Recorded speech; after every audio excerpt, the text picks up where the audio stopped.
Assalamualaikum warahmatullahi wabarakatuh.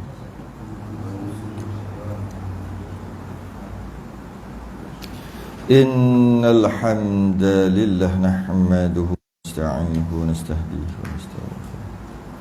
Wa na'udzu billahi min shururi anfusina wa min sayyiati a'malina. Man yahdihillahu fala mudilla فلا هادي له أشهد أن لا إله إلا الله وحده لا شريك له وأشهد أن سيدنا محمدا عبده ورسوله اللهم صل وسلم وبارك على سيدنا محمد الفاتح لما أغلق والخاتم لما سبق ناصر الحق بالحق والهادي إلى صراطك المستقيم صلى الله عليه وعلى آله وأصحابه حق قدره ومقداره العظيم اللهم نور بالكتاب بصري وأتلق بلساني واشرح به صدري واستعن به جسدي بحولك وقوتك فإنه لا حول ولا قوة إلا بك سبحانك لا علم لنا إلا ما علمتنا إنك أنت العليم الحكيم ولا حول ولا قوة إلا بالله العلي العظيم أما بعد. Kita sambung Kitab At-Taharah, Kitab Minhajus Salam. Ini kelas gantian, maknanya akan datang nanti tak ada lah, yang sepatutnya ada nanti. Okay, kelas gantian ke semalam kelas semalam yang kelas ganti. Maknanya akan datang ni tak ada. Ada satu kali tu. Jadi sepatutnya ada tu jadi tak ada lah. Sebab dah ganti yang ni. Kita masuk baru muka surat 15 Rumi Jawi 7.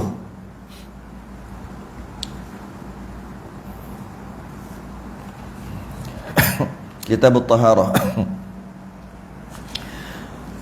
Kita akan membincangkan tentang taharah, bersuci. Pertama, taharah ni selalu kita duk lalu mana-mana kitab fiqh pun. Jadi macam mana pun, walau macam mana pun, setiap kitab walaupun dia sama aja, kalau mengaji bab tauhid, yang itu juga mana-mana kitab pun. Kalau mengaji bab fiqh, itu je mana-mana pun. Kau nak ke mana lagi? Cerita pasal wuduk, cerita pasal mandi wajib, cerita pasal air, cerita pasal sembahyang, cerita pasal fiqh lah, hukum hakam. Kalau tasawuf, duk cerita 10 sifat mahmudah dengan mazmumah, tu je kau nak ke mana pun. Habis tu kenapa ada banyak sangat kitab ni? Buat apa satu cukup lah? Tidak. Setiap kitab, walaupun dari segi topik besar dia tu sama, dari segi bab tu sama, tetapi setiap kitab dia ada special. Mungkin kita kata, kalau bab apa ni, kita akan bahas bab air. Bab air, semua kitab ada cerita bab air, mustamalai apa gitu gini semua. Tapi setiap kitab dia akan selit 1, 2, 3 yang tak ada pada kitab lain. Jadi tapi majoritinya sama je. Kalau kita kata, kalau 100% tu berkaitan dengan taharah, mungkin 90% sama je. Nak cerita apa lagi? Tapi ada 10% yang tak sama, yang lain. Atau yang lain tu maksud bukan tak sama dengan kitab lain, bukan. Kitab lain tak sertakan masalah itu. Dia cerita masalah tu. Sebab tu kalau kita ngaji banyak kitab, kita ada banyak masalah dalam kepala. Bukan banyak masalah. Masalah lagi banyak, belajar kitab lagi banyak masalah. Bukan maksud tu, banyak masalah-masalah yang dapat diselesaikan dalam kepala. Cerita pasal contoh lah, hukum makan wudu. Cari kitab ni. Bukan semua kitab, buku kitab ni tak ada cerita pasal wudu. Kifayatul Muhtadi ada kat situ. Cerita pasal apa dia panggil tu, sotong. Bukan sotong, dakwah sotong. Cerita nak cari kitab mana? Kitab tu tak ada. Cari kitab Furu' Masail. Gitu. Sedangkan kalau nak kira hukum semua sama aja. Memang ada siput sedut. Boleh kan tak? Bila saya sebut, maknanya ada bincang lah. Okey, kalau kata ikan ada boleh makan kita? Ikan ada perbahasan ke tidak? Tak payah tanya lah, ikan memang boleh makan. Kita tak tanya yang itu. Jadi yang belakang punya. Kita tak tanyalah tu, tak perlulah sebut. Lembu boleh makan, perbahasan kitab mana boleh makan lembu? Tak payahlah, mana ada lembu yang tak boleh makan. Tapi bila kita sebut sepuk sedut, mana ada bahas ada yang kata tak boleh tau. Kalau kita kata dakwah sotong yang hitam tu, ada bahas kat mana? Bukan bahas apa. Bila kata begitu, makna ada yang kata tak boleh. Jadi adalah perbahasan itu. Tapi kalau kita cerita kambing, bahas kat mana boleh makan? Buat apa nak bahas? Memang boleh makan kambing. Adakah kambing yang tak boleh makan? Tak perlu bahas. Tu maksudnya. Jadi cerita tentang cencaluk, cerita tentang ikan kering, boleh makan ke tak? Kenapa tanya boleh makan ke tak? Ada bahas yang boleh makan, yang tak boleh makan. Kat mana nak cari kitab mana? Kitab lain tak ada, kitab tu je ada. Jadi banyak lagi ngaji kitab, dia banyak masalah. Kelakar lah bunyi. Lagi banyak belajar kitab, lagi banyak masalah. Masuk banyak masalah tu, banyak hukum hakam masalah yang dia dah tahu hukum. Main chess halal haram? Main chess catur. Tapi main dam kita tak tanya. Sebab main dam memang tak ada bahas, memang boleh. Tapi main chess kat mana bahas? Maknanya ada lah orang kata haram. Ya, adalah bahasnya. Tapi kitab mana cari ni? Cari kitab tu tak ada. Jadi bagi banyak belajar kitab, walaupun bab air tu pun, bab masuk berak pun, ada kitab bab ni dia tak sentuh, dia sentuh bab lain, kat kitab lain dia sentuh bab yang kita nak tahu tu. Kalau kita mengaji banyak kitab, kita dapat banyak masailah. Orang dulu cakap masailah. Ada 4 masailah. Pertama, kadang-kadang. Okey, sambung. Jadi sebab apa? Sebab kita nak ngaji banyak kitab. Tiba-tiba masuk bab ni balik. Ngaji kitab tu masuk bab ni balik. Kitab Musalli dia tak sedetail sangat. Dalam bab ni ada yang perkara yang tak ada. Jadi lagi banyak mengaji, lagi bodoh. Baru betul. Ini lagi banyak mengaji, lagi cerdik. Something wrong ni, sesuatu. Lagi banyak mengaji, lagi tak cerdik. Iyalah tak cerdik lah, baru jumpa. Lah, baru tahu. Tak cerdik lah tu, baru tahu.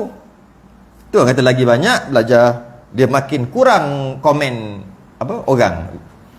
Makin kurang tengok salah orang lah, komen salah orang. Lagi banyak belajar, lagi kurang. Lagi banyak sungguh belajar berpuluh-puluh tahun, no comment. Kalau yang baru setahun 2 ni yang sedap ni, tunjuk tu salah. Bila dah main 5-6 tahun dah risau dah. Tak berani. Kadang-kadang komen juga tapi tak berani. 10 tahun no comment. Kalau aku kata begini, kalau dia tak tahu, tak berani salah. Tapi main setahun 2 ni, sedap. Masa ni yang rasa dia je hero, dia je betul. Tu kata lagi banyak mengaji kitab, lagi bodoh, lagi jahil. Qala al-muallif rahimahullahu taala, Kitabut Taharah, kitab dalam menyatakan tentang bersuci, ataupun inilah satu kitab pada menyatakan bersuci. Kata pengarang, dan tiada sah wuduk. Tiba-tiba je tak sah wuduk dah. Nampak? Kita lain, dia cerita lain. Awal-awal lagi cerita apa? Cerita air gitu gini, wuduk yang mana rukun-rukunnya, yang mana fardunya. Akhir sekali tak sah kalau buat begini. Ini tak, awal-awal lagi, tiba-tiba je dia kejutkan kita dengan tiada sah wuduk dan mandi. Bila sebut mandi, maksud mandi hadas lah, mandi wajib lah. Bukan mandi sunat, mandi wajib lah tu. Tidak sah wuduk, maksudnya hadas kecil. Dan mandi, maksudnya hadas besar. Dan menghilangkan najis. Dobek dia apa? Ada najis, masuk menghilangkan najis. Buang dia. Ada najis, buang najis. Buang tu maksud buang, buang najis. Buang lah kat mana-mana pun, buang. Ada lagi kesan, buang kesan. Buang dengan cara pandai-pandai sehingga hilang bau, warna dan rasa. Kalau nak hilang bau, warna dan rasa, dia kena juga dengan air. Ya, mana boleh lak-lak gitu. Maksudnya yang penting, pertama, maksud menghilangkan najis tu. Kalau kita faham maksud menghilangkan najis, ini najis tu hilang. Bukan maksud tu. Bukan. Maksud menghilangkan najis adalah ni najis. Buang dulu, dia panggil ain. Masih lagi belum nama menghilangkan najis dalam masalah, dalam maksudnya. Kemudian ambil sesuatu, adakah ni dinamakan menghilangkan najis? Bukan. Bukan. Kemudian macam mana nak hilangkan bau, warna dan rasa? Ada lagi tu, mana boleh jadi? Maki air, lalukan air semua, okey. Tak ada bau, warna dan rasa dah tak ada dah. Najis pun dah tak ada, bau, warna dan rasa pun tak ada. Silap-silap nak buat macam tu maka masuk 10 minit. Okey. Apa yang dimaksudkan menghilangkan najis tu? Ambil air, lalu itu namanya menghilangkan najis. Kalau Melayu punya menghilangkan najis apa? Yang tadi tu lah, proses ni lah menghilangkan najis. Ni najis, ni namanya menghilangkan najis. Lepas tu pula ada sikit-sikit, ambil lagi, gosok-gosok. Proses ini nama menghilangkan najis. Kemudian bau mesti ada. Kalau rasa memang ada lagi sebab tak kena air. Ambil air, tuang, gosok, keringkan, namanya proses menghilangkan najis. Itu Melayu punya menghilangkan najis. Ini syaraknya. Apa maksud syaraknya menghilangkan najis? Lepas dah tengok bila tuang air tu dah tak ada dah bau, warna, rasa, ain semua tak ada. Okey, ambil air, tuang. Itulah namanya menghilangkan najis. Beza kan? Menghilangkan najis yang faham Melayu dengan menghilangkan najis dengan faham syarak. Sebab tu istilah tu penting. Jadi kalau kata menghilangkan najis dengan air suci, dia kata dengan air suci, dengan air suci menyucikan, air mutlak. Jadi kalau dia faham gitu, ni najis, ambil air, ni najis ni. Najis hilang. Bila najis hilang, tak ada najis. Dia panggil menghilangkan najis dengan air suci, air mutlak. Bukan. Itu mutanajis, habis air semua jadi. Tapi kalau kita baca, faham gitu kan? Kena faham istilah syarak, istilah Melayu. Yang ini istilah syarak, bukan Melayu. Okey, jadi maksud menghilangkan najis adalah maksud menghilangkan najis ni. Wuduk dan mandi dan menghilangkan najis maksudnya buang dulu najis, itu bukan nama menghilangkan najis.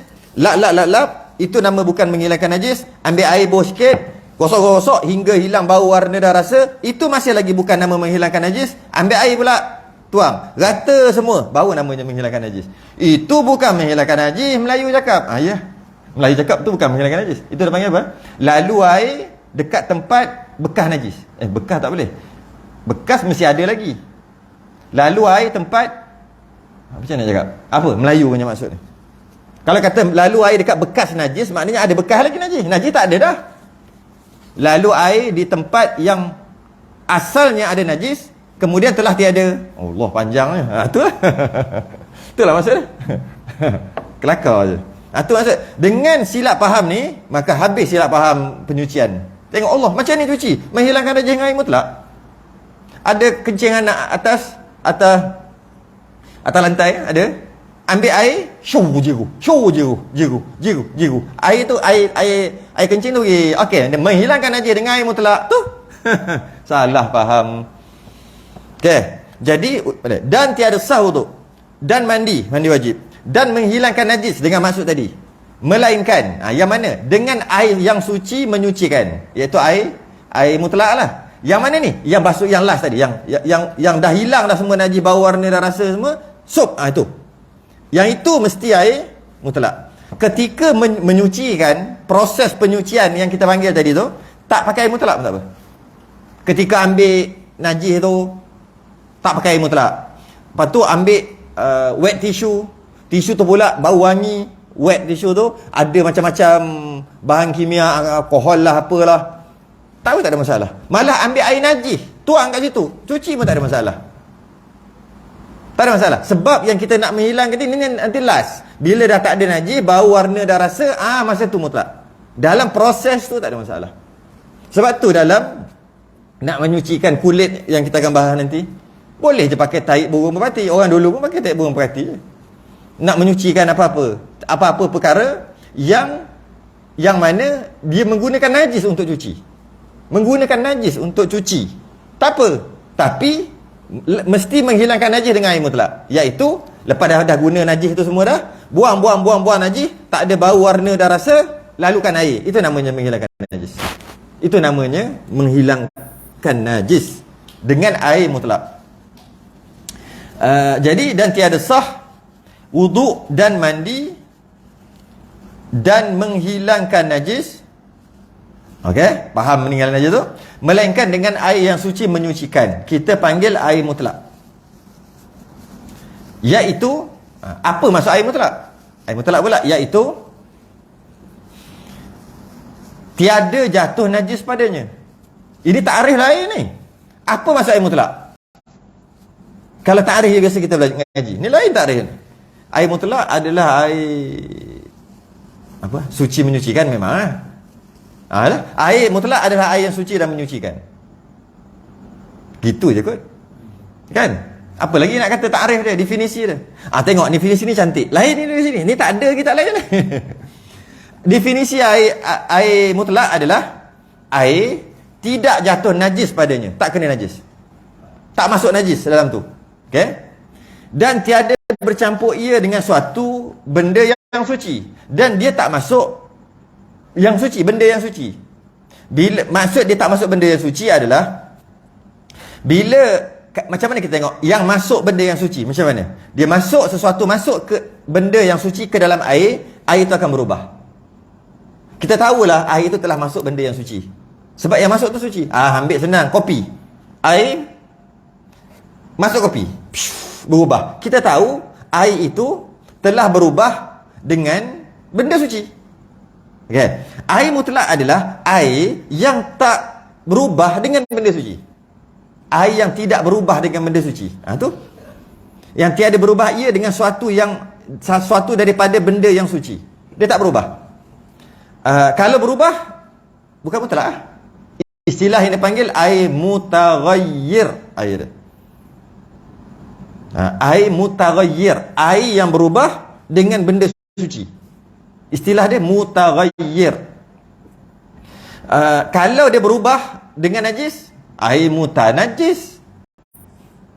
Kalau dia tak berubah, air mutlak. Jadi kalau ambil takrif ni, ada lagi sikit. Dan bukan pula, nanti dulu lah. Bukan. Dan kena baca dulu. Dan bukan pula air yang sedikit yang telah terpakai pada basuh fardu. Ini kita panggil air apa? Mustamal. Nampak? Ada 3 jenis air tu. Yang pertama, air mutanajis, iaitu air yang masuk benda suci. Yang kedua, iaitu air yang masuk najis, namanya air mutanajis. Yang kedua, air yang dimasuk benda bukan najis, dia benda suci dan berubah, dia panggil air mutaghayyir. Yang ketiga, air itu bekas daripada basuhan fardu. Sekejap lagi kita bahas bab tu. Dia panggil air mustamal. 3. Kalau kita salah faham tentang 3 perkara ni, kita akan cakap air itu air mustamal, kita akan cakap air itu mustamal sedangkan dia tak mustamal. Ambil air segelas. Selalu saya bagi contoh ni. Ambil tangan, celup. Air apa? Mutlak. Ada tak termasuk dalam 3 ni? Tak ada. Mutlak. Sebab dia kata air mutlak adalah air yang tak jatuh najis. Air yang tak bercampur benda suci. Maksud bercampur tu yang berubah lah.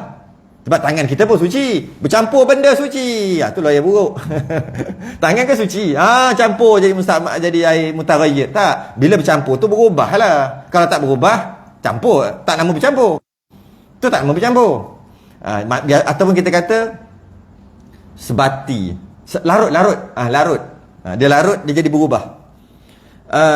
Kemudian bukan pula air sedikit yang telah terpakai pada basuhan fardu. Ambil uduk mandi wajib. Masa bila ambil uduk mandi wajib? Kan celuk jari. Tak termasuk 3 ni. Air ni mutlak. Ramai orang salah faham. Benda simple aja. Tapi ada takrif ni cantik daripada takrif yang lain. Takrif lain tu dia boleh menyebabkan salah faham. Takrif ni cantik. Air mutlak adalah selain daripada 3. Masuk benda suci, masuk najis. Bukan. Air mutlak adalah air kecuali 3 ni. Iaitu air yang tak masuk najis. Kalau air masuk najis, nama mutanajis. Air yang tak masuk benda suci. Kalau masuk benda suci, namanya mutaghayyir. Air yang bukan berniat untuk ambil wudu ataupun mandi wajib. Selain daripada 3 ni, air itu namanya mutlak. Tu takrif yang cantik. Sangat cantik. Kalau kata air mutlak, air yang suci menyucikan. Okey, baik, kita ambil contoh. Kita masuk dan yang kita kata masuk najis, yang kita kata masuk yang suci, yang kita kata terpakai pada fardu tadi, yang kita yakinlah. Bukan main entah-entah ambil air kan, tuang, entah-entah masuk najis kot. Tu tak jadi, itu bukan fiqh tu. Tu was-was. Entah-entah dah masuk gula ke garam sikit dah. Kan masuk benda suci tadi. Entah-entah, tak ada entah-entah, tak ada entah-entah. Entah-entah orang ambil air tuang ni. Entah-entah orang dah ambil wuduk, aku ambil bekas dia. Boleh tak fikir gitu? Menyakit tak? Menyakit kalau orang fikir gitu. Dia ambil air, lepas tu air ni air apa? Tak tahu lah. Entah-entah bekas orang ambil wuduk. Entah-entah memang dah tercampur dengan najis. Air dia tuang, ambil botol tuang. Kuluk. Air tuang ni, air buka botol tu. Bunyi krak masa buka tu. Lepas tu tuang. Air apa ni? Entah-entah masuk dekat kilang ni, terkena najis. Oh, penyakit ni. Entah-entah masa kat kilang tu ada masuk benda-benda lain. Benda suci lah. Entah-entah dekat kilang tu ada orang ambil wuduk, lepas tu dia tuang dalam botol. Oh, penyakit kalau orang mikir gitu. Jadi bila kita kata tak ada yang tiga ni, maka dia mutlak lah. Dengan tak yakin nampak yang tiga ni, mutlak. Baik, soalan. Dah faham yang tu, baru kita tengok soalan. Kita masuk bilik air. Bilik air. Pandas awam. Saya buat contoh tu biar nampak melampau sikit lah. Baru rasa sedap sikit. Contoh tu biar melampau sikit. Masuk tandas awam. Busuk baru tandas awam tu. Busuk. Kemudian kita nak ambil wuduk lah. Tapi sebelum tu nak membuang dulu. Kemudian baru nak ambil wuduk. Masuk tengok busuk. Kemudian boleh tahan lagi kot. Tahan lah sebab busuk kan. Tengok ada najis lagi. Orang tak flush. Okay. Terasa dah kengerian, kegelian. Okay, saja je tu. Nak bagi rasa tu dulu. Kemudian kita tengok, nak ambil wuduk ni. Cari paip lain, tak ada paip tu je ada kot. Buatlah macam tu. Buka paip, tak ada air. 2-3 titik, macam tak ada air. Tapi ada baldi kat situ. Dalam baldi tu ada air. Kita pun angkat air tu, buat keluar. Soalan. Boleh ambil wuduk tak? Kalau tiga perkara ni, dan jangan masuk orang menyakit tadi. Masuk menyakit tadi habis. Nak cerita status geli yang saya nak guna, itu bukan masalah hukum. Itu geli tak ada hukum. Hukum dia jelas je. Dia satu aja hukum. Dia tak ada geli, alah cari jalan lain, alah pergilah masjid. Itu bukan hukum. Kita nak tengok hukum. Air tu air. Dan air tu bila kita tengok, kita akan kata nyakit mari dah. Nyakit teh. Orang Kelantan panggil nyakit teh. Kata apa maksud nyakit teh tu? Kenapa tak nyakit Kenapa nyakit teh? Nyakit habis teh. Tu nyakit habis teh tu maksud nyakit sungguh. Habis teh hampas dah. Orang Kelantan kata gitu lah. Okey. Sekarang ni kita nak kena kata itu mutlak lah. Sebab ada masuk najis. Mestilah masuk. Menyakit. Tak nampak main tuduh-tuduh. Kesian air tuduh-tuduh dia. Nampak tak? Tak nampak. Ada tanda-tanda perubah tak? Air busuk, air warna. Tak ada. Kalau air dah bertukar, kita dah tahu dah. Bertukar colour. Bila bertukar warna, kita katalah air mungkin mutaghayyir. Yang mutaghayyir kan air masuk benda suci. Kalau kita bau, dia berubah dan busuk, kita kata air mutanajis, tu tanda dia. Kalau tak busuk tapi berubah warna ke, berubah ke, kita kata air mutaghayyir, masuk benda yang suci. Tapi tak mutlak lah juga. Lagi pelik dia kata entah air mustakmal. Lagi pelik. Mana dia tahu orang ambil wuduk kat situ. Lagi pelik. Jadi air itu mutlak. Sebab masa bila masuk najis? Masa bila masuk benda suci. Tak ada bukti pun ianya masuk benda suci. Sebab tak berubah. Masa bila orang ambil wuduk sampai penuh dalam tu bekas wuduk orang? Air wuduk? Tak ada. Mutlak. Geli cerita lain. Cerita hukum. Yelah, time kita air banyak ni, kita kata gitulah. Bila air tak ada ni, ambil, berebut air tu yang berebut tu. Ambil masa tak ada air. Jadi, cantik takrif ni. Ta'rif ta'rif definisi air suci air atau air mutlak adalah air yang tak jatuh najis, air yang tak bercampur dengan sesuatu yang suci sehingga berubah, air yang bekas ambil wuduk dan dia sedikit. Sebab apa dia kata sedikit? Sebab kalau banyak dia kekal mutlak. Macam kolah tu, kolah masjid, kan orang ambil wuduk kan bekas wuduk tu. Kenapa orang lain boleh ambil? Sebab tu dia kata sedikit. Bila sedikit, ingat, dalam mazhab Syafi'i, bila cakap sikit kurang 2 kullah, bila cakap banyak lebih 2 kullah. Kat bawah tu dia ada sebut ukuran nanti. Besar mana dia punya kullah tu. Base. Dan tersimpan air yang suci menyucikan itu pada perkataan setengah ulama. Ini seni lagi. Seni kitab turaf. Dan tersimpan. Apa maksudnya?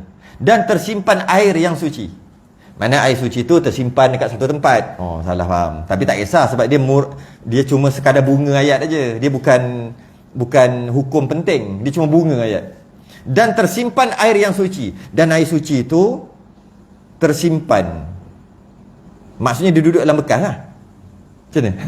Maksud tersimpan tu bukan gitu. Bukan. Dia cuma bunga ayat aja. Dia nak bagi tahu gini. Dan tersimpan air yang suci, dan maksud air suci, definisi, jauh tu, tersimpan dengan takrif yang dimaksudkan. Tersimpan yang dimaksudkan, jauh tu maksudnya, tu murad dia. Dan tersimpan tu maksud bukan duduk kat bekas, bukan duduk kat laut, bukan. Tersimpan di laut, bukan. Maksud tersimpan tu dan dimaksudkan, gitu. Jauh dia punya pergi. Dan dimaksudkan dan ta'rif dan definisi air yang suci menyucikan, air mutlak itu pada perkataan setengah ulama. Setengah ulama kata maksud air mutlak bukan macam tadi. Yang tadi kat atas. Yang tadi yang 3 tu, yang ni setengah ulama, maknanya bukan muktamad lah yang bawah ni. Tapi maksud sama aja. Okey? Ta'rif. Yang kedua, air yang turun dari langit. Ini yang banyak dalam kitab. Air mutlak adalah air turun dari langit dan yang terbit dari bumi, yang keluar daripada bumi. Terbit tu keluarlah daripada bumi. Air mutlak tu lah ada 7. 3 daripada langit, 4 daripada bumi. Itu air mutlak. Ini takrif banyak. Dengan kita sebut macam ni, dia takrif ni dia menjadi banyak persoalan. Banyak persoalan. Habis kalau air daripada langit tu, air hujan, tiba-tiba dia masuk apa benda-benda, dia mutlak lagi ke? Dia jadi persoalan. Tapi kena jawab lah. Dalam kitab-kitab dia akan sebut lah sebelah tu. Tapi ta'rif dia, kalau hanya ambil ta'rif, dia banyak lagi persoalan yang perlu dijawab. Dengan kita pakai ta'rif yang pertama, selesai. Settle. Okay. Ada 7. 3 dari langit, 4 dari bumi. Dari langit, air hujan, salji, embun. Yes, 3. Dia panggil dari langit lah. Sebenarnya bukan langit pun, daripada atas lah. Daripada awan. Kita panggil langit lah. Mudah-mudah kata. 4 daripada bumi. Laut. Sungai yang besar dulu. Tasik tak boleh kira. Tasik tu dia panggil laut kecil. Dia sama tu. Tak boleh panggil tu. Tak masuk. Tasik tak masuk. Apa tadi? Laut, sungai, telaga, perigi. Ataupun yang kolam tu dia panggil perigi yang besar. Boleh tak? Dia tak termasuk dalam mana satu. Mata air. Sebenarnya mata air tu perigi lah. Tapi dalam kitab-kitab dia akan keluarkan mata air tu. Mata air. Air terjun tak termasuk. Air terjun masuk dekat sungai. Di bawah sungai. Di bawah sungai terbahagi kepada letak lah. Air terjun tu. Itulah 4 lah, cukup dah 4. Sebenarnya kalau kita nak tu 3 je. Air laut, air sungai, air perigi, atau air telaga, ataupun air mata air. Air mata air. Air mata air lah sesuai. Air laut, air sungai, air mata air. Habis perigi tak ada. Perigi tu jadi pada mata air. Boleh juga nak kata 6. Yang penting sampailah maksud dia. Yang itulah kata sebagian ulama dan kebanyakan kitab kata gitulah. Dan lepas pada tu baru diterangkan maksud dia jadi panjang. Takrif yang cantik adalah air mutlak adalah air yang tak jatuh najis dalam dia, air yang tak masuk benda suci dan mengubah dalamnya, dan air bukan lepas daripada ambil ambil wuduk dan mandi wajib, tambah satu lagi, basuhan najis. Tak ada sini. Oh, tak ada lah. Nampak? Kitab lain ada, kitab ni tak ada pula. Celup dengan tangan kan? Celup dengan tangan mutlak. Tak termasuk 3 tu. Ni air mutlak lah. Air lah, air apa, air hujan ke, air apa, air pipe ke. Celup. Mutlak. Dia gini. Mustakmal terbahagi kepada, mustakmal boleh faham dalam 2 keadaan. Pertama, boleh faham dalam keadaan dalam dia panggil lughatan, lughah ataupun bahasa ataupun terjemahan. Satu lagi dia panggil istilah syarak. Istilah syarak ni tak sama dengan terjemahan. Contohnya solat. Solat terjemahan dia doa. Tapi maksud solat adalah solat dari segi syarak. Aqwalun wa af'alun muftatahatun bitakbir wa muhtatamatun bitaslim bi syara'ita makhsusah. Itu solat. Panjang aja maksud dia. Solat adalah perbuatan yang dimulakan dengan takbir, disudahi dengan salam dan dengan syarat-syarat tertentu. Tapi solat terjemahan doa. Solat jadi selawat tu. Selawat atas Nabi itu doa atas Nabi. Okey. Macam tu juga air mustakmal. Begitu juga bukan air mustakmal. Begitu juga mustakmal. Mustakmal terbagi ke dua. Nak tahu apa? Nak tahu dari segi bahasa yang telah digunakan. Dari segi syarak, dari segi syarak air mustakmal adalah air bekas basuhan fardu. Okey? 3 perkara. Oi, panjang ah. Tu mustakmal panjang. Kita kan mustakmal dah guna. Ni dah guna untuk celup tangan. Banyak dah. Dah ribut dah jadi dalam ni. Berombak-rombak dah kita buat. Dah gunalah tu. Jap. Ini nak kata hukum. Hukum tak boleh ambil yang terjemahan ataupun yang lughatan bahasa. Kena ambil syarak istilah. Jadi air mustakmal adalah air yang telah digunakan ataupun air bekas. Air yang telah digunakan, air bekas daripada 3 perkara. Iaitu wuduk. Bekas wuduk. Bekas mandi wajib. Bekas basuhan najis. Basuhan najis mana ni? Basuhan najis dengan maksud tu. Menghilangkan najis tu. Bukan basuhan najis yang ada najis siram. Bukan. Basuhan najis yang tadi kita kata. Buang dulu semua. Lap. Ada bau sikit. Ambil air. Buang. Tak ada bau, warna dah rasa. Ambil air. Tuang. Tu dia panggil basuhan najis. Tuang. Air tu pun lalu. Lalu. Dah kena semua tempat bekas. Tak boleh kata bekas najis. Dahulunya ada najis. Sekarang dah tak ada najis. Dan tak ada bau, warna dah rasa pun tak ada. Lalukan air. Air lalu aja. Habis. Berpindah lah maksudnya. Dah lalu air. Air tu, kena je tempat tu. Air tu bertukar daripada mutlak kepada mustakmal. Ataupun ambil wuduk pula. Air mustakmal. Tadi wuduk, mandi wajib dan najis tadi kan? 3. Air mustakmal. Wuduk pula. Dalam wuduk kita disunatkan 3 kali. Kan? Basuh. Kali kedua sunat ke wajib? Fardu ke sunat? Sunat. Tak nak kira. Yang ketiga? Sunat. Tak nak kira. Nak kira yang wajib aja. Maknanya basuhan pertama. Masa kita ambil wuduk, basuhan pertama dengan niat air tu semua turun, itulah air mustakmal tadah. Sebab dia adalah basuhan fardu. Tu sedikit yang telah terpakai pada basuh fardu. Ayat tu cantik tu. Cantik sangat ayat ni. Basuh fardu. Bila dah dia panggil air mustakmal. Ambil air yang kedua, basuh, itu air mutlak. Sebab air tadi tu tak termasuk pun dalam 3 ni. Air yang basuhan kedua. Adakah dia masuk najis? Sekejap, bila muka kita najis? Okay. Adakah ia kena benda suci yang menyebabkan air tu berubah macam kena sirap, kena teh tadi tu? Tak, kena muka putih itu juga air. Adakah basuhan fardu? Tak. Nombor 2 tak. Maka air tu mutlak. Tu cantik, sangat cantik tarikh ni. Pergi kat mana pun ambil tarikh ni. Tadah balik. Jimat air. Tadah. Yang basuhan kedua. Ada sikit ni. Tuang kali ketiga. Boleh? Boleh. Tuang tu masuk basuh yang untuk ketiga. Sebab mutlak. Tadah lagi. Rapat lagi ni. Basuh tangan. Boleh? Boleh. Kena tangan basuhan pertama je, jadi mustakmal. Tadah tak boleh dah lah. Basuhlah. Tak cukup lah air. Saja buat je pelik gitu. Main tadah-tadah apanya. Nak bagi faham je. Basuh tangan. Kali pertama. Tadah. Mustakmal. Dah kena semua dah. Basuhan kali kedua. Mutlak. Basuhan ketiga. Mutlak. Tadah. Lepas tu, basuhan yang tangan kiri, ambil air bekasan yang kedua dan ketiga tadi. Tuang. Boleh. Boleh. Jadi, air, bubuh, mutlak. Termasuk 3 tu. 3 ni. Ada tak? Tak ada. Kekal mutlak. Nah. Okey. Saya, Tempayan. Okey, tengok tengok. Tengok. Tempayan budak umur 7 tahun. Dengar soalan. Ada tempayan bekas air hujan. Simpan, tutup elok-elok. Bila-bila tak ada air boleh ambil wuduk depan rumah. Budak umur 7 tahun tengok, wow, kolam. Dia buka, dia terjun. Berendam, kepala kerja dia. Dapat tahu kat tuan punya, datuk dia, tok key dia, oi, air aku tu. Cowok lagi budak tu.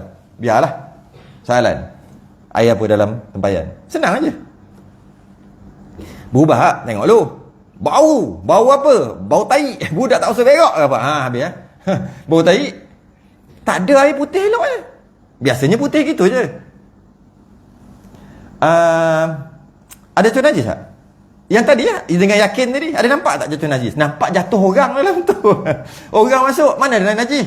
Oh, mestilah budak tu. Dia dah mula dah. Mula dah. Popek apa? Takkanlah budak tu budak. Jangan main tuduh-tuduh Kecil tak basuh, kecing tak basuh. Jangan main tuduh-tuduh. Nampak? Dia kecing tak basuh. Nampaklah minggu lepas. Tu minggu lepas yang tadi. Tak nampak? Satu, tolak. Yang kedua, masuk tak benda suci yang mengubahkan? Kan tak berubah tadi? Tak. Yang ketiga, dia ambil wuduk ke memang dia wajib dalam tu budak tu? Sebila pula? Mutlak. Kecuali, ada kecuali. Budak tu, lelaki tak sunat lagi. Kat situ tak ada lagi dah. Bila tak sunat lagi, maka sembayang dia tak sah. Ada kulub dia panggil. Kulub. Dekat kulfah. Maka, okey, dia naik atas orang membatal sembayang. Dia masuk dalam air pun menajiskan, mutanajis. Nampak? Bila yakin aja baru jadi mutanajis. Mutanajis tu bukan mustamal, mutanajis terus air tu jadi. Jadi tak. Tapi itulah kita dengar Allah takkanlah, bukan cerita nak ambil wuduk tuanglah tak ada hujan melambak, itu cerita lain. Itu bukan masalah, kita cerita hukum. Cerita hukum. Jadi takrif ni ambil lah, bawa lah, gigit lah dengan garham takrif ni. Sebab takrif ni tak ada dalam kitab lain. Tak ada air mutlak. Oh, best betul takrif ni. Banyak takrif yang kedua tu, dan tersimpan air yang suci menyucikan. Itu pada perkataan setengah ulama mengatakan air yang turun daripada langit dan air yang terbit daripada bumi. Ini kebanyakannya. Dan dia menjadi banyak persoalan dan menyebabkan ramai orang salah faham. Sebab dia baca takrif, dia tak baca keterangan. Ulama ni dia tulis, lepas tu keterangan dia panjang. Malah baca ni, baca takrif je lah. Baca definisi je lah. Lepas tu dia buat suka hati dia. Baru pegang dah musta'mal. Baru kena sikit dah musta'mal. Allah habis dah musta'mal dah. Dia ambil air. Minum. Allah habis dah musta'mal. Masa bila pula air? Mulut dia ada najis ke? Masa bila pula mulut dia ambil wuduk ke dia niat saja aku ambil wuduk gok.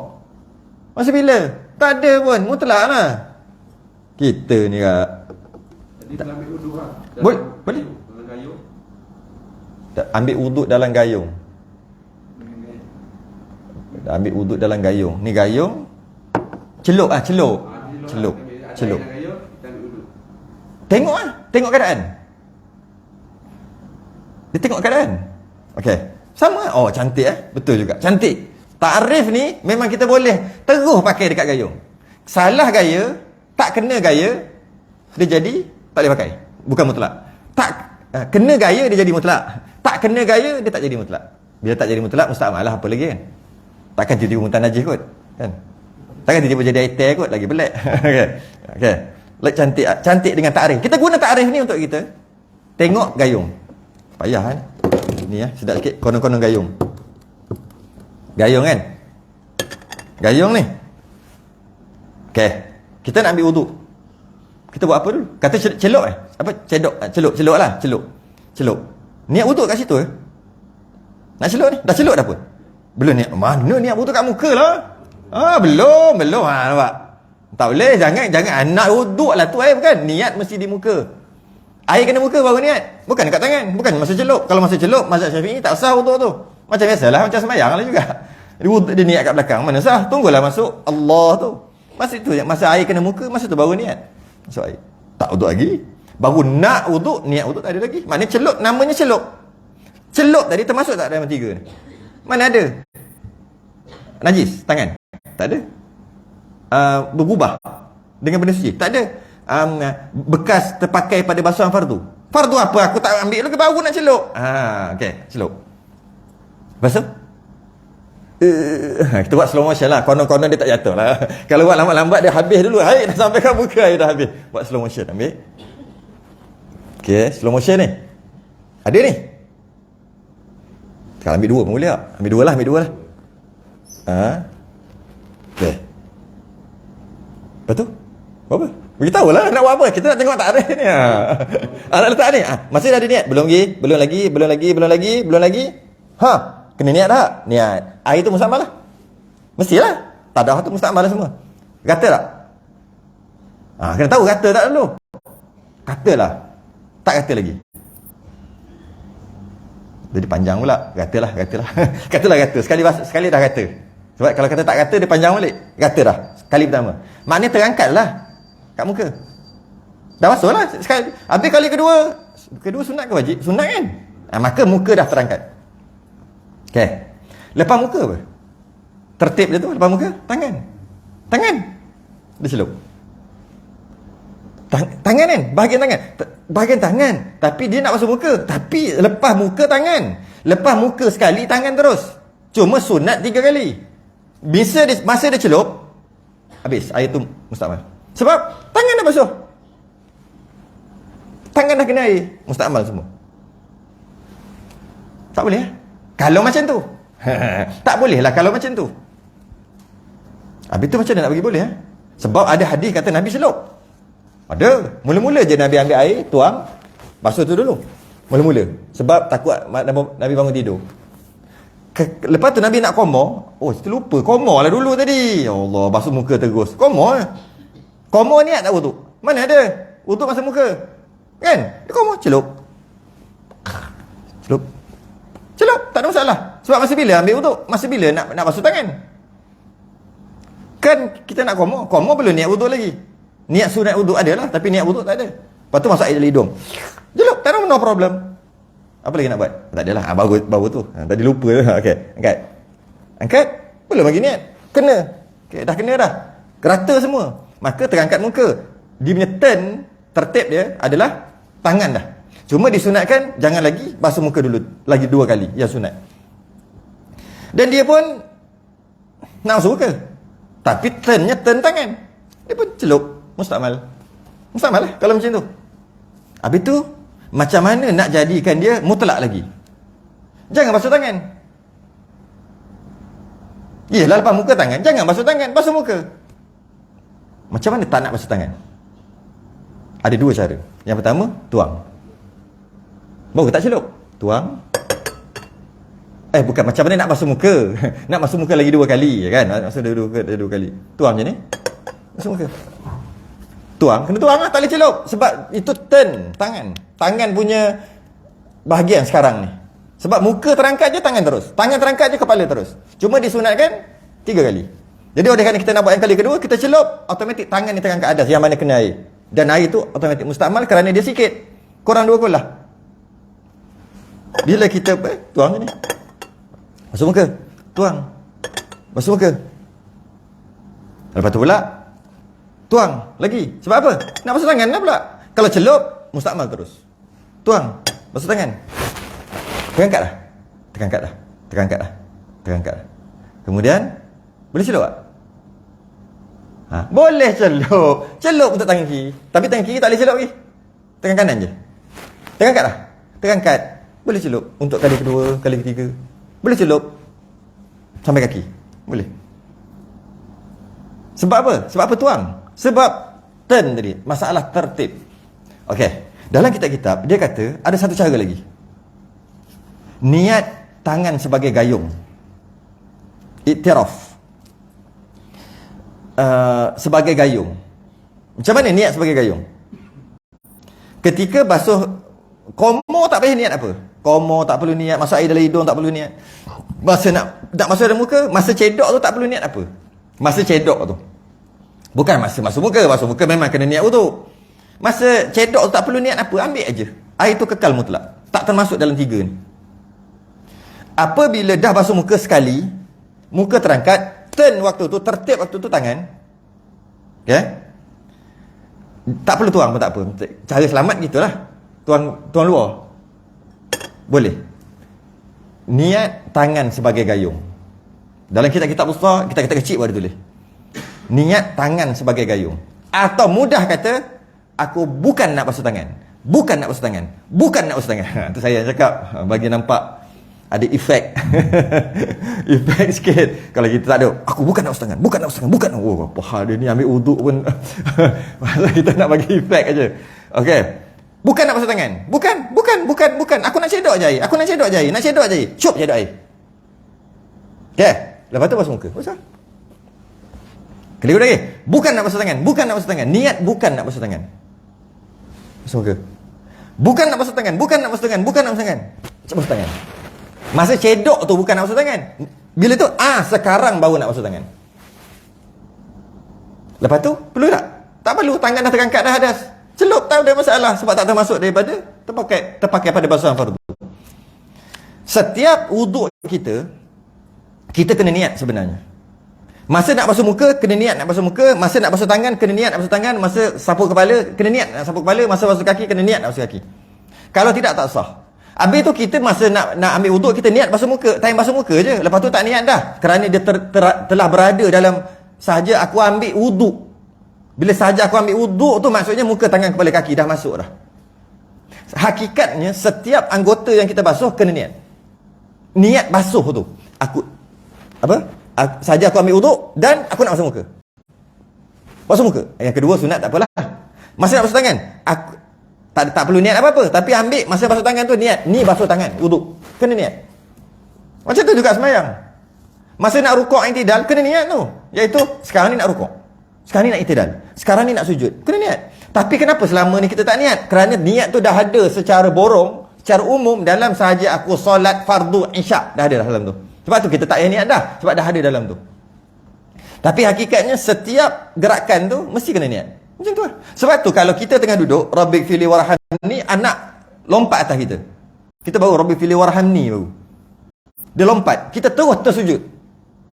Alang-alang dah sujud. Tadi dah duduk Rabbik fili warhamni. Kita duduk dah sah dah duduk tu. Alang-alang sujud. Terus sujud yang kedua lah. Tak boleh. Sebab masa dia sujud yang kedua tu, dia ada niat tak nak sujud yang kedua. Mana ada? Sebab terkejut anak. Maka tak boleh. Bukan terkejut, anak tolak. Maka dia kena bangun balik, duduk, dan dia kena sujud balik. Okey. Begitu juga dalam, kita ambil satu contoh sebelum kita masuk kat tu. Orang dulu, orang sekarang tak jadi, orang dulu, dia air payah nak ambil. Kena ambil kat sungai, nak cari kat telaga, jauh dan sebagainya. Bila dia ambil wuduk kat rumah, dan jalan tempat dia nak pergi balasah, nak pergi ke surau masjid, berkotor, berlopak dan kotor lah, dengan tanah liat semua. Bila dia ambil kat rumah tu, dia tak basuh kaki. Sebab kalau dia basuh kaki, nanti kena basuh juga. Air susah. Kesian tu, tak siap ambil dekat balasah. Bubuh dalam tempayan ke apa. Dan dia pun susah juga. Sebab kalau dia basuh kaki di rumah, nanti dia kena basuh kaki juga. Jadi alang-alang basuh kaki terus lah. Nanti kat sana. Memang gitu orang dulu buat gitu. Air susah. Okey, tak ada masalah. Masa dia berjalan, kotor habis kaki. Ketika dia ambil air dekat balasah tu, dekat ambil gayung tu, niat apa? Niat nak basuh kaki daripada kekotoran. Tak terangkat kaki. Tak terangkat. Habis tu, dia kena niat basuh kaki ni. Sambung. Tapi dia kata, kotor basuh. Dia naik. Allah, kena turun balik. Memang kena turun balik untuk basuh dengan niat kerana nak basuh kaki. Bukti, setiap basuhan, mesti niat nak basuh tu. Sebab tu pentingnya bila kita sekarang ni lepas dah muka dah rata, dia pergi kat tangan. Walaupun kita niat nak basuh kali kedua ketiga muka, tapi tertib dia dekat tangan. Bila kita celup, automatik tangan terangkat. Jadi sebab tu kena niat apa? Ini bukan nak basuh tangan. Ini bukan nak basuh tangan. Macam kaki tadi lah. Masa basuh tadi, kotor tu, kotor bukan kotor najis, kotor tanah liat apa tu. Dia basuh tu, aku nak basuh kaki kerana kotor. Tak terangkat kaki. Wuduk tak terangkat. Walaupun sama aja, tak terangkat. Tak boleh. Macam mana? Aku nak basuh kaki kerana wuduk sambung. Kebetulan ada kotor. Tak apa. Sebab niat dia nak basuh kaki kerana wuduk, bukan kerana kotor.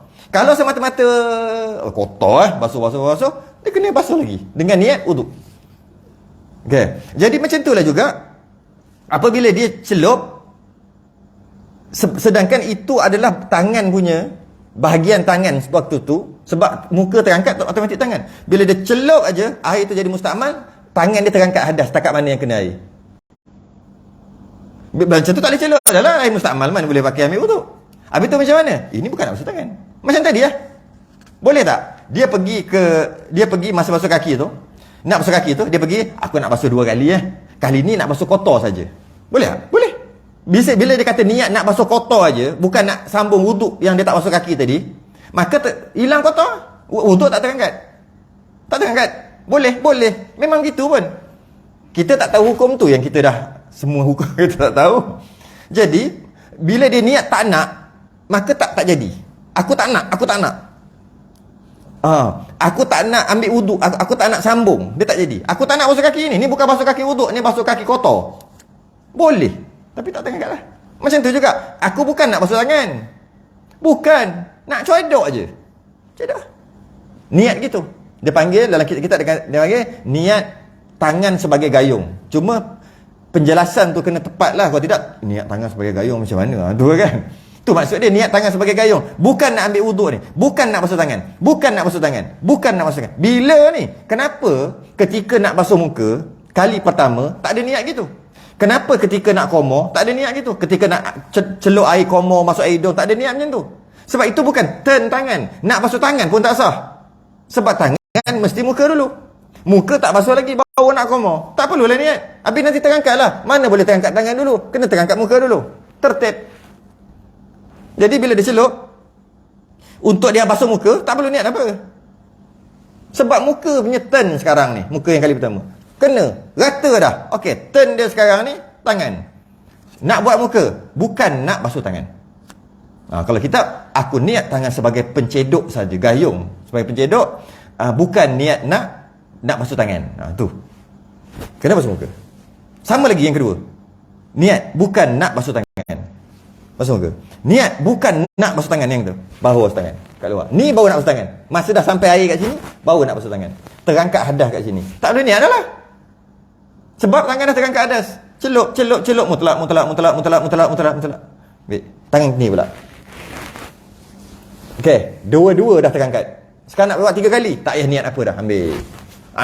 Tak payah niat lah sebab dua-dua tangan dah terangkat hadas. Itu. Basuhan fardu bukan basuhan sunat dah. Tu. Kemudian kepala. Boleh celup. Telinga. Celup. Kenapa? Tak jadi mustakmal ke? Tangan mana? Tangan dah tak ada hadas. Tak ada hadas. Jadi dia punya bahayanya dekat lepas basuh muka kali pertama, tu bahaya. Dan ketika nak basuh tangan kali pertama, tu bahaya. Lepas pada tu tak payah niat apa dah. Masuk kaki ke nak apa, celup lah apa pun, tak ada masalah. Tu maksud terpakai pada basuhan fardu. Niat tangan sebagai gayung. Jadi hadis Nabi kata, dalam hadis tu, ada hadis tu. Orang ramai amal hadis tu. Tapi tak ngaji fiqh. Sedangkan hadis dia tak boleh amal gitu aja. Lainlah kata baca surah Al-Mulk. Tu amal teruslah baca hadis tu.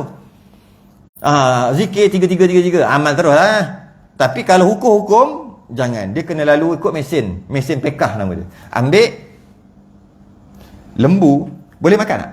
Mana boleh? Mutah makan lembu. Kena masuk mesin dulu.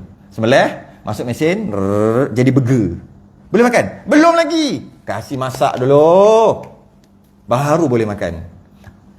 Raw material, hadis, Quran, masuk mesin fiqh dulu. Proses.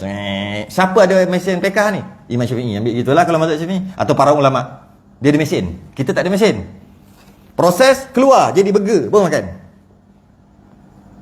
Sekarang ni kita tengok hadis. Nabi memang kata, Nabi ambil satu gayung air, kemudian Nabi tuang air di luar. Ada kita tuang. Nabi membasuh 2 tangannya yang mulia. Kemudian Nabi mencelup air untuk membasuh muka. Dan Nabi mencelup air lagi untuk membasuh muka. Nabi mencelup air lagi untuk membasuh muka. Nabi mencelup air untuk basuh tangan. Nabi mencelup air untuk basuh tangan 3 kali. Nabi mencelup air untuk sapu kepala. Nabi celup air untuk basuh kaki. Tengok Nabi buat, dia pun buat. Jahanam ibadah. Tak masuk mesin fiqh. Dan dia bukan ahli fiqh. Hancur lah. Itulah cara dia. Memang ada hadis macam tu. Kadang-kadang kita tengok Allah, kesiannya. Macam mana nak cakap ni? Macam mana nak cakap? Sangka baik je lah dia dah mengaji pun. Itulah. Dia tengok, dia ambil, sebab kolah besar ni, ambil gayung. Orang lain semua, tahu kolah best macam mandi. Bersiap lambung lagi air. Makruh lambung air. Lambung dekat, lambung jauh ambil air. Lambung. Kan? Macam ada satu, bukan iklan lah, masa nak sembahyang,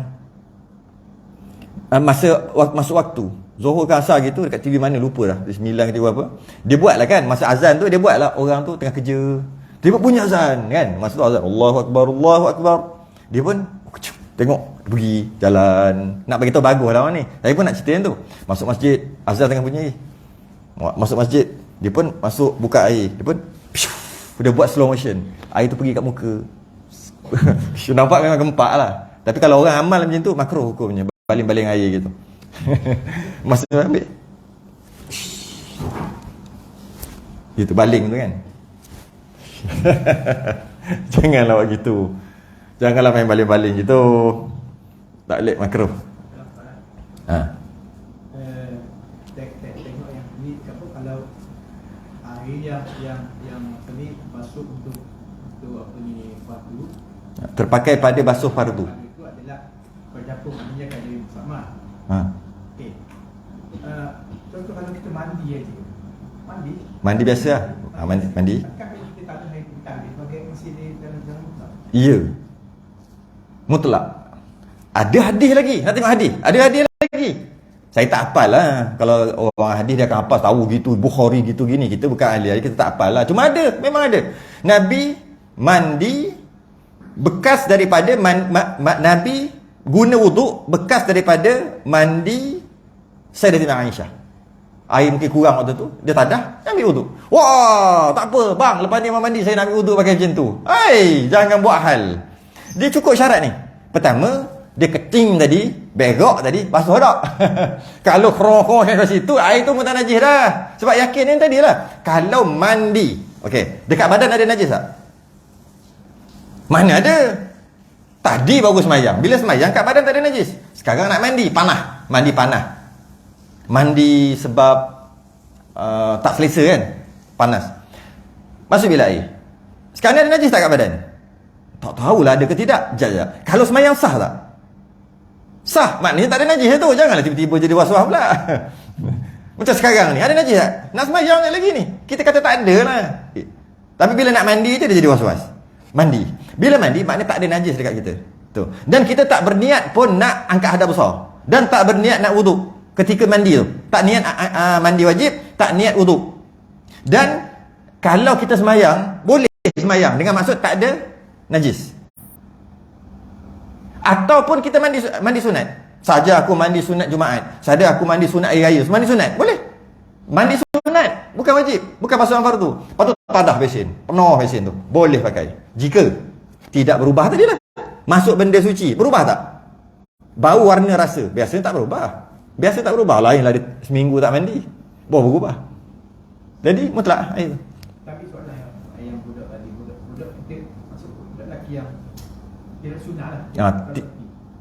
Budak lelaki yang kita ambil satu air di masjid, tidak cukup 2 kul lah. okey. Satu, kadang-kadang kita ambil contoh. Buat cik ni dia ada agama nak mandi sangat. Dalam keadaan gitu dia masuk dia dalam kalau masjid tu tak cukup dia masuk gitu, dia mandi dia. Oh. Okey, dia mandi. Okay, bila dia mandi satu kita fikir tak ada perubahan apa, tidak niat. Maka dia masih kekal mutlak. Ya, kekal mutlak. Walaupun pak cik, abang haji. Abang haji mandi kolah sejik. Tapi kolah yang tak cukup dua kolah. Kalau lebih 2 kolah memang saya kan tak cukup. Dia masuk. Pertama, ada tak kat dia najis? Kita mana tahu? Tahu tak ada? Tak tahu tak ada. Jangan tiba tak tahu entah dia tak pasal begok kot. Jangan tak ada. Tak tahu tak ada. Tak ada najis. Masa dia terjun tu agak-agak dia mandi wajib lah. Tak tahu lah. Tak tahu lah. Rasa abang haji tu tak ada sebab lah nak mandi wajib kot. Kata tu. Maka tak ada. Suci. Dan tak berubah. Bau, warna dan rasa. Kalau berubah bau, warna dan rasa, tengok berubah kerana apa? Kerana najis, mutanajis. Berubah kerana bukan najis, mutaghayyir. Kalau berubah tu pula, detailnya lagi. Ada dua. Berubah sikit, berubah banyak. Dengan benda suci. Berubah sikit, maaf. Berubah banyak, tak maaf. Jadi air tu mutlak. Walaupun Abang Haji tu. Tapi tak siap jaga lah. Kita pakat-pakat kerja je nanti. Jaga lah. Jangan banyak buat hal. Cuma air tu mutlak. Masa bila dia ambil wuduk? Satu. Masa bila dia mandi wajib? Dua. Masa bila dia basuh najis? Tak ada. Masuk basuh najis yang tadi Bukan ada najis tokor bukan? Basuh najis. Masa bila dia mandi wajib? Tu je. Masa bila mandi wajib? Masa bila dia mandi wajib? Masa dia mandi ambil wuduk? Masa dia terjun tu? Masa bila dia basuh najis? Tak ada. Dia terjun aja. Duduk dalam tu. Mutlak. Tak berubah. Mutlak. Ada perbezaan antara mandi jenazah. Mandi jenazah. Kita akan bagai air fardu tu. Mandi jenazah wajib. Ya, air fardu. Air fardu. Satu, biasanya orang mandi jenazah dia lalu bukan tadi Dia gosok sekali. Okey. Kemudian dia apa ni? Air kapur barus ke air apa? Lalu lepas tu baru masuk air kedua lah. Air kedua. Apakah air yang kedua tu kan? Sebab air yang pertama sekali dah akad dah. Gitu. Okey. Jenazah. Air yang kedua tu dia air yang sunat. Kita boleh ambil air tu pakai. Okey. Macam ni kalau jenazah? Air masa nak mandi jenazah ni orang Melayu ni banyak ada jenis air. Air 9, air bunga atau 1000 bunga, air kapur baruh lah. Lepas tu sabun lagi. Sebenarnya yang mengangkat kewajipan jenazah tadi, mandi jenazah tadi, mengangkat kewajipan masa mula-mula tu je. Masa ambil air paip kan mula-mula kan nak basah dulu. Basahkan semua anggota dah kena sikit-sikit. Saya 2-3 minit je. Kalau lebih pun 5 minit masa mula-mula tu. Masuk ke celah-celah apa semua tu. Itulah mandi jenazah sebenarnya. Itulah dia mandi. Dah terangkat. Dah boleh lah. Tapi kita punya tu banyak sangat. Bubuh air tu air ni kan. Dia kata, habis kalau tu macam mana? Okey, jenazah. Kita tuang. Dah terangkat dah lah. Maksud dah rata semua. Bila dah rata baru terangkat. Sekarang dah rata tak? Dah rata. Cuma tak berbuah air kapur baru lagi. Tak buah air apa-apalah. Air bunga 1000 bunga, air 9, air 7, air apa. Tak berbuah lagi. Tetap dah terangkat. Kerana telah lalu air paip tadi, air mutlak telah lalu dekat dia. Maka bila lalu kena sekali, air tu memang mustakmal. Best. Kemudian kita nak buat air 9. Letak air 9. Air letak bunga, ada 1000 bunga. Tak. Air tu mutlak. Bekas dia ambil pun boleh. Jika tidak berubah macam tadi lah. Tidak berubah kerana mayat. Berubah busuk, ada bau kan, bau mayat. Habis tak boleh. Berubah habis. Yang penting dia tak berubah. Jika tak berubah, mutlak. Sebab air itu memang mutlak. Jika berubah, tengok berubah sebab apa? Orang apa ni? Jenazah najis tak? Tak. Mazhab Syafi'i tak najis. Jadi maknanya dia berubah dengan benda suci dia panggil. Mungkin berubah dengan daki dia kan, bau daki kan, bau peluh. Maka berubah air basuhan kedua tadi, mutlak juga. Berubah sikit, kekal mutlak. Berubah banyak, dia panggil air mutaghayyir, air yang berubah dengan benda suci iaitu peluh. Bila banyak, berubah banyak. Berubah sikit, maaf. Macam air, kita buka pipe. Lepas tu, kita buka pipe, lepas tu bau klorin. Sikit. Bau tak bau kan. Masa kalau dia bau cuci-cuci tu kan. Cuci, macam bau tak bau. Maaf, boleh ambil wuduk. Tapi kalau buka-buka, keruh. Kan mula-mula tu kan keruh. Wah, itu air mutaghayyir. Air yang berubah dengan benda suci, maka dia suci. Tapi tak boleh mencucikan, mutaghayyir. Jadi tak boleh ambil wuduk, tak boleh buat apa. Buat benda lain. Sebab dia berubah banyak. Tapi kalau nak kata ada bau-bau klorin sikit, ada bau-bau tawas, bau tak bau, biasa-biasa sikit lah. Sikit dimaaf. Macam tu juga yang lain-lain. Masuk teh, halu nipis, teh nipis. Nipis je. Mutlak lagi. Nipis sangat. Jangan banyak sangat, nipis. Air Sea Master. Ada bau tak? Macam bau kelapa tak? Sikit banyak. Sikit-sikit maaf lagi. Berubah juga. Maaf, berubah dengan manusia. Maaf dengan masuk ke kamu telah. Macam tu juga air mandian jenazah kali kedua yang telah terangkat fardu yang pertama. Letaklah nama air apa pun. Air 7, air 9, taklah. Air 1000 bunga, air bunga apa, tuang, tadah. Berubah. Dengan bukan berubah tak kerana mayat tadi. Tak berubah mutlak.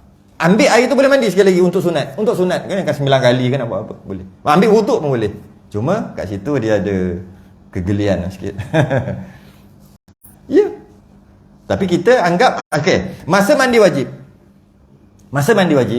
Nanti kita tengok jenazah balik. Masa mandi wajib, masa bila habis mandi wajib? Ramai orang kata habis mandi wajib bila tutup paip.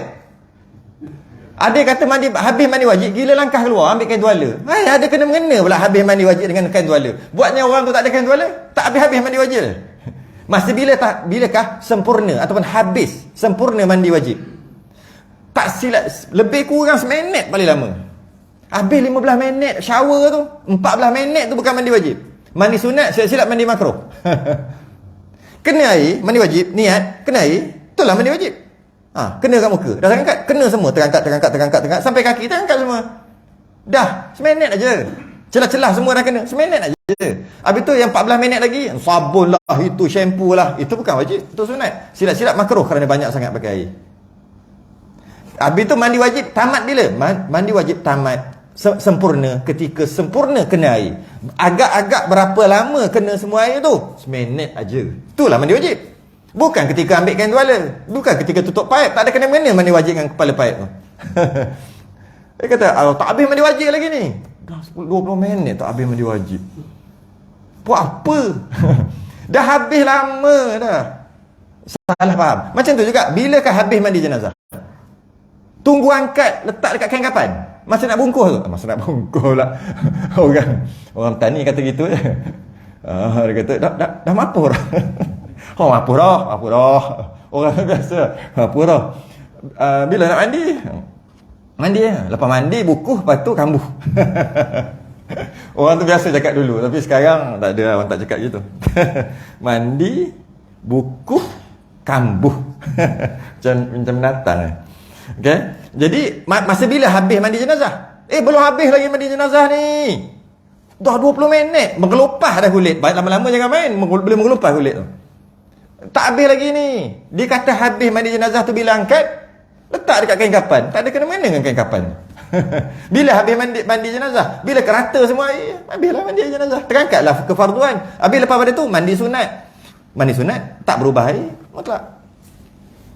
Cukup lah tu, berhenti kat situ. Sabun muka. Sabun muka. Lepas tu kita ambil wudu. Kita ambil wudu dan air yang terbit. Daripada segala benda suci. Kita berhenti kat mana ni? Hantam je lah berhenti sini. Kita masuk sabun dekat sabun muka. Lepas tu bila sabun muka, ambil wudu, niat ambil wudu. Yang basuhan pertama ambil air. Sup kena. Okey, niat ambil wudu, okey? Kena. Bila kena sabun, air tu berubah. Dia panggil mutaghayyir sebab sabun tu suci. Bila sebut suci, jangan fikir boleh makan Suci tu maksud bukan najis sana. Sebab tu saya kata tadi, dia ada daki. Dia bawa orang mandi, berubah air tu dengan daki. Tapi berubah sikit je, kekal mutlak. Kenapa pula kekal mutlak? Ataupun berubah banyak, air tu air mutaghayyir, air bukan. Sebab daki suci. Kita bukan cerita makan. Takut salah faham. Suci tu masuk makan ke apa. Bukan. Suci benda suci lah. Bukan najis, suci lah. Okay. Sabun tu suci. Bila kita kena air tu sebelum sampai ke kulit, dia berubah dulu. Namanya mutaghayyir. Kalau berubah tu banyak. Kalau sabun tu banyak sangat, biasa sabun memang buih. Maka basuhan pertama tu tak jadi wudu. Tak. Lepas tu kita basuh pula kali kedua. Masa tu berubah tak? Air agak-agak. Sebab ada baki-baki. Mungkin berubah sikit. Okey, maaf. Dia tadi mungkin berubah banyak lagi. Tak jadi wuduk walaupun dia niat wuduk. Kali ketiga barulah betul. Itulah wuduk dia sebenarnya. Dia kata dah basuh 3 kali, hakikatnya baru sekali. Dia kena ambil lagi 2 kali. Tapi dia tak ambil pun. Nasib baik yang kali ketiga. Itulah perbahasan mesin basuh. Yang akan datang kita bahas nanti. Kali pertama masuk sabun dulu, masuk air, mutaghayyir. Mana boleh? Kalau ada najis. Kalau setakat kotor tak kisah. Baju ni kotor lah, basuh tak apa, masuk macam mana pun sah. Sebab dia bukan najis. Adalah najis air kencing sikit dah kering. Masuk dalam seluar. Masuk dalam mesin basuh. Masuk sabun. Masuk air. Air kena sabun, mutaghayyir. Tak jadi suci. Automatik. Keluar air. Spin. Air kedua masuk. Berubah kuat tu kali kedua. Sabun, bekas sabun ada lagi. Air kedua. Keluar. Yang ketiga, baru berubah sikit-sikit. Yang itu okey. Dimaafkan dengan masuk kekal mutlak. Yang ketiga yang sebenarnya suci sekali je. Itu pun kalau tak letak pelembut tu. Buatnya kita letak pelembut tu, habis tak suci. Jika baju tu ada najis. Kalau sekat kotor, kisah. Kotor bukan najis. Itu bahan nanti. Sama je sebenarnya. Kaedah dia sama. Dengan kaedah ni cantik sangat. Okey. Ada kelas tu lagi ni. Jauh pula tu. Indah Mahkota 15. 9.5. Sempat ke tidak tak tahu. 9:45, 9:45. Sebab.